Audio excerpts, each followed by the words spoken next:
السلام عليكم ورحمة الله وبركاته. ازيكم يا شباب تاني إعدادي؟ إن شاء الله النهاردة هنحل معاكم امتحان محافظة الدقهلية. كنا حالين باقي الامتحانات.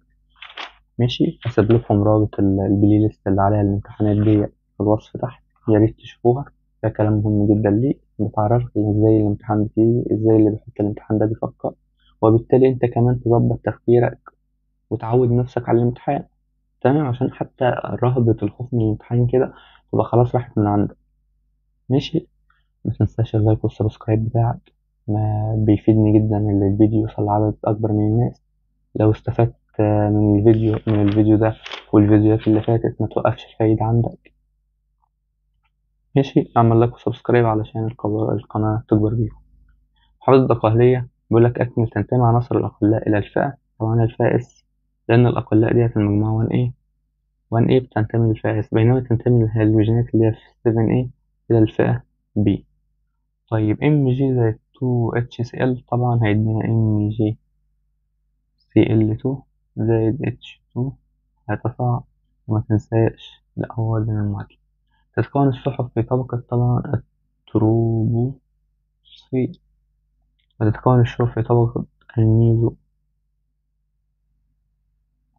الميزوسفير. من الثدييات المنقرضة قديما طبعا الماموس أو الديناصور. لا، خلينا في الماموس. ومن الثدييات المنقرضة حديثا طبعا الكواجي. طيب الكربون يتحد مع الإيه؟ يتحد مع الأكسجين مكونا أكاسيد حامضية، يبقى كربون 2. إزاي يا مستر؟ معلش، بص، ده كربون زائد O2 هيدينا مركب اسمه CO2. المفروض إن أنت عارف إن CO2 ده غاز حامضي، مش مصدقك. بص، خد CO2 فعله مع المية، هيدينا حمض اسمه حمض الكربون H2CO3. أيوه، ده بقى حمض أهو، أوله اتش أهو، مركب أوله اتش، يبقى ده حمض. الحمض ده بيعمل إيه؟ أيوه، يحمر ورقة عباد الشمس الإيه؟ الزرقاء، يحولها من اللون الأزرق للون الأحمر، أو يحول صبغة عباد الشمس البنفسجية من اللون البنفسجي إلى اللون الأحمر. فالكربون بيتحد مع الأكسجين عشان يتكون ثاني أكسيد الكربون، اللي هو أصلا بيتحد بعد كده مع المية فيكون لنا حمض اسمه حمض الكربونيك. فالكربون يتحد مع الأكسجين مكون أكاسيد مين؟ أكاسيد حامضية، ده بنسموه أكسيد حامضي.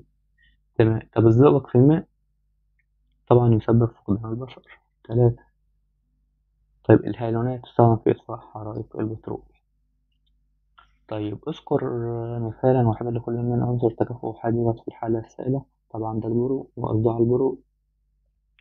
طب عنصر من الأشباه الفلزات تستخدم في الإلكترونات، طبعا ده السيليكون. طيب اكتب المصطلح العلمي خاصية تحدد نوعية الإرتباط الكيميائي، طبعا ده الفرق في السالبية. فرق في السالبية الكهربية.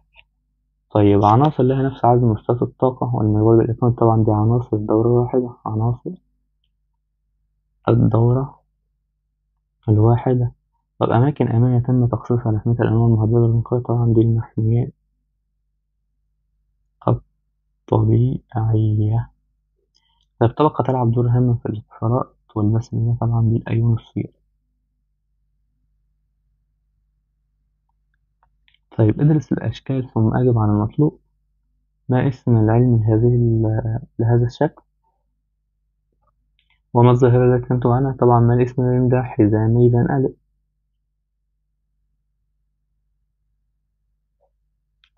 ما الظاهرة التي تنتج عنهما؟ طبعا ظاهرة الأورورا أو الشفق القطبي.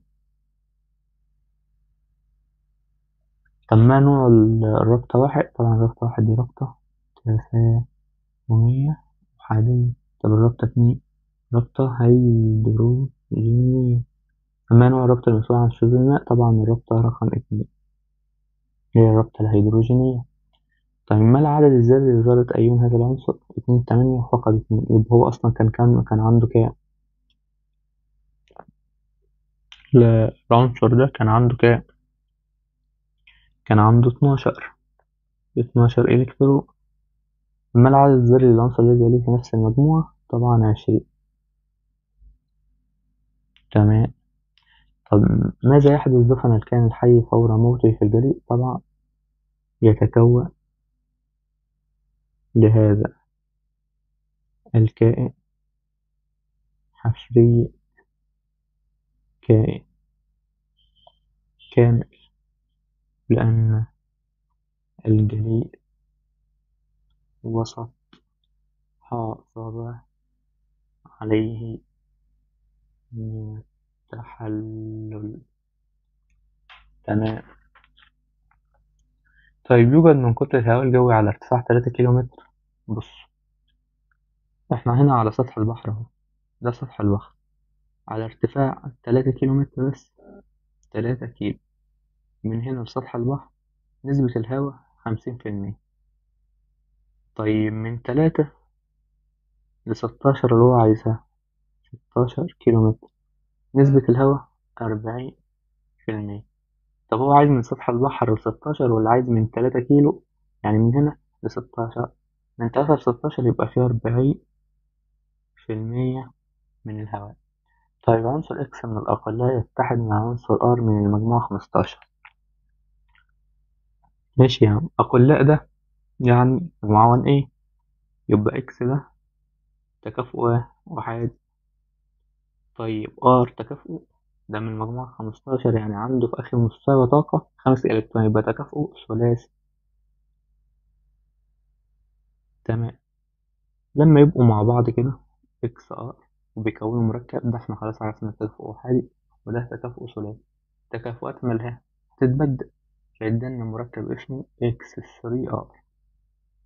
ماشي، ده موجود، أيوه هو ده موجود أهو، إكس 3 آر. تمام. عند تصلب الرأس لا تملأ فوات القوة حتى تتكون حفرية، طبعا قالب مصنع. طب العنصرين إكس وواي متجاوران في الجدول الدوري إذا علمت أن العدد الذري للعنصر إكس ده 9. من المعلومات التالية العنصر واي صحيح. عدد الذري 10. إكس ده لو ده 9 وواي وراه في نفس الدورة يبقى ممكن عدد الذري 10. طب عدد الذري 17. أيوه لو إكس ده موجود كده وواي ده تحته، لو ده 9 ده هيبقى 17. عدد الذري 8. أيوه واي ده لو جنب إكس هنا كده قبله منه هيبقى عدد الذري 8 في نفس الدورة. يبقى هتقول له كده جميع الإجابات مالها، جميع الإجابات ممكنة. طيب مركبات الكلوروفلوروكربون أكسيد النيتروجين غاز طبعا كلوريد الصوديوم. وهتقول له كده الباقي من ملوثات طبقة الأوزون، ملوثات طبقة الأوزون. طيب بوتاسيوم صوديوم أرجون سيزيوم، طبعا أرجون، والباقي فلزات من الأقلاء. طيب ملح الطعام أكسيد المغنيسيوم سكر زيت الطعام، طبعا زيت الطعام، والباقي مواد أو مركبات تدوب في الماء. طب ما النتائج المترتبة على دراسة نظري للإشعة السينية؟ هتقول له كده، هتقول له اكتشف مزلي أن دورية خواص العناصر تتكرر بانتظام. ماشي، تتكرر بانتظام على أساس العدد الذري وليس الوزن الذري كما كان يعتقد مندلي. بعد ما عمل كده فرتب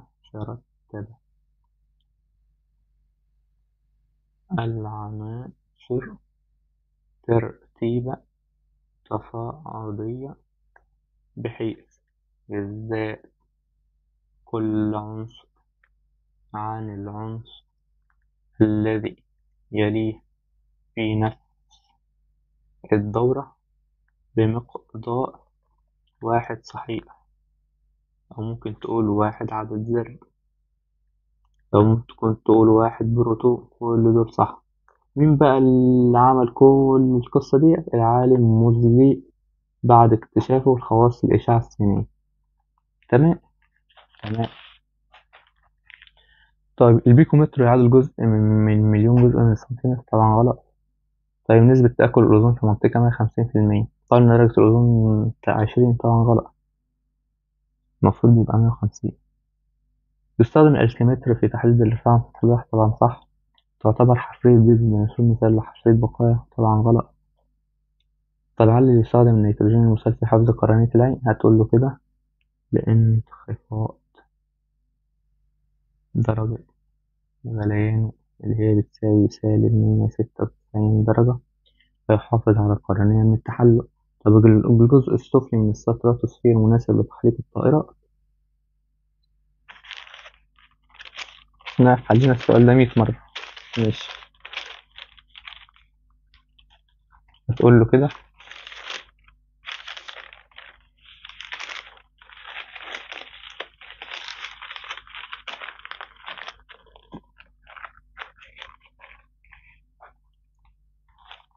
كده لأنه خالي من الغيوم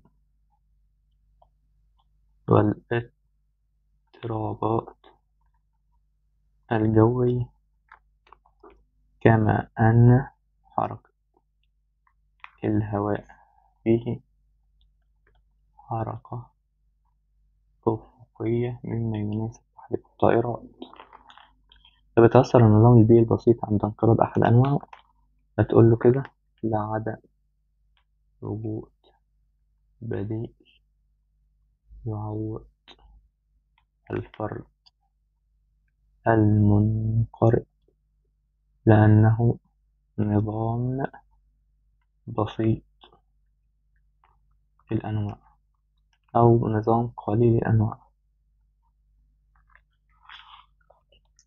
طيب بيقول لك رتب الحفريات التالية حسب ظهورها على مسرح الحياة مع التفصيل. أول حاجة مين اللي ظهر؟ طبعا التريلوبيت ده أول حاجة ظهرت، ما هي الكائنات الرخوية دي. بعدها يجي الفقاريات، وأول الفقاريات كان السمكة. بعد السمكة جه الأكروباتريكس، كان حلقة وصل ما بين الطيور والزواحف. بعدها يجي حفرية الماموث اللي هو الثدييات. يبقى أول حاجة هتقول له دي حفرية التريلوبيت. أول حاجة حفرية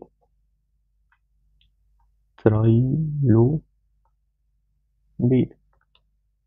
ودي من الفقاريات التي ظهرت في البحار. طبعا تاني حاجة حفرية طابع سمكة، دي أول ما ظهر من الفقاريات، أول ما ظهر من الفقاريات. تالت حاجة طبعا حفرية الأكروبتريكس. ماشي. الأركيوبتريكس طبعا ده كانت حلقة وصل، حلقة وصل بالطيور والزواحف. رابع حاجة طبعا حفرية الماموث،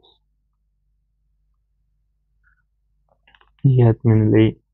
من الثدييات التي ظهرت بعد الزواحف. تمام. يبقى احنا كده ما خلصنا معاكم امتحان محافظة الدقهلية. يا ريت ما تنساش اللايك والسبسكرايب بتاعك. والسلام عليكم ورحمة الله وبركاته.